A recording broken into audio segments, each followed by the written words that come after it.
Hello Brick Smarties, Brick Smarty here. So today I'm going to show you how to build the Toucan from part 2 in my LEGO Majestic Tiger series.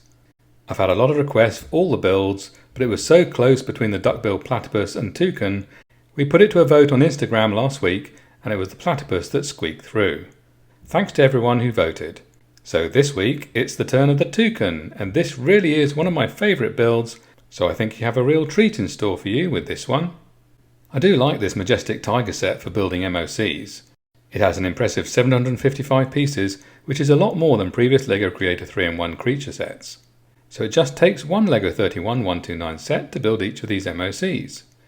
If you have one, you can follow along with the Toucan Digital Build coming up in this video. Or if you prefer to work from PDF instructions that look like this, you can support me and buy them at rebrickable.com. Just follow the link in the description below. In case you missed it, this series features 7 original MOC alternates of the LEGO 31129 Majestic Tiger set. The 7 MOCs in this series are the Goldfish, the Hangry Piranha, the Stingray, the duck-billed Platypus, the Murder Hornet, the Fire Salamander, and the Toucan. But before I get any further into this, I'd like to thank everyone who subscribed and for getting involved with all the comments and suggestions. Please keep them coming. Thanks to all the increasingly active Instagram followers for all your interactions and support. Don't forget to visit rebrickable.com, make a free account and browse through all my lovingly created MOC instructions there. And a huge thanks to those of you who sometimes buy my MOC instructions. I really do appreciate it, and without it, none of this would be possible. And if you haven't already, please subscribe to Brick Smart Workshop so you don't miss any of my new LEGO MOCs. And if you've got suggestions for part 3 in this series, or part 14 in the LEGO 31088 Deep Sea Creatures series, let's hear what you think. I've been looking at doing some more Monsters of the Deep using 2, 3 or more sets. But which other monsters you'd really like to see? Please let me know in the comments below, or hit me up on Instagram and get sneak peeks of what I'm working on right now. Okay, let's get back to the Toucan MOC. There are 50 species of toucan that live in the rainforests of Central and South America. This model is based on the largest, the Toucan toucan, which has the characteristic bright orange beak. Toucans are omnivores, eating fruit, insects and even small birds. The huge beak makes up almost half their length. It is used for display and for eating hard-to-reach fruit. The beak is so large it does get in the way a bit. Their wings are also quite short, so they are not great at flying, tending to hop around in the branches and only fly short distances when needed. I was lucky enough to meet a toucan up close in Brazil and found him very friendly and inquisitive. Since then, the toucan has been one of my favourites, and I've long wanted to make a LEGO MOC toucan. This set has all the right pieces, and I'm really pleased with how it came out. Although I really had to put my thinking cap on to get the best articulation of the head and neck, and the shape of the beak. So this is definitely one of my favourite MOCs. If you build it, I think you're in for a treat. Okay, let's make a start with the Toucan build now.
And that's the Toucan build. Look out for the remaining LEGO 31129 Majestic Tiger MOC alternate digital builds over the coming weeks. If you can't wait, or if you'd rather work for instructions that look like this, you can buy them at rebrickable.com. Just follow the link in the description below. And don't forget to look me up on Instagram for more good stuff and behind the scenes photos. And use the hashtag BritsmartWorkshop to tag your photos so I can see your creations. Thanks for watching. I hope you enjoyed the video. You made it this far, so why not give us a like or make a comment below. Click here if you'd like to see some of the LEGO Deep Sea Creatures series, or here if you'd like to see some of my other LEGO digital creature builds. And don't forget to subscribe to Britsmart Workshop so you don't miss any of my new MOCs.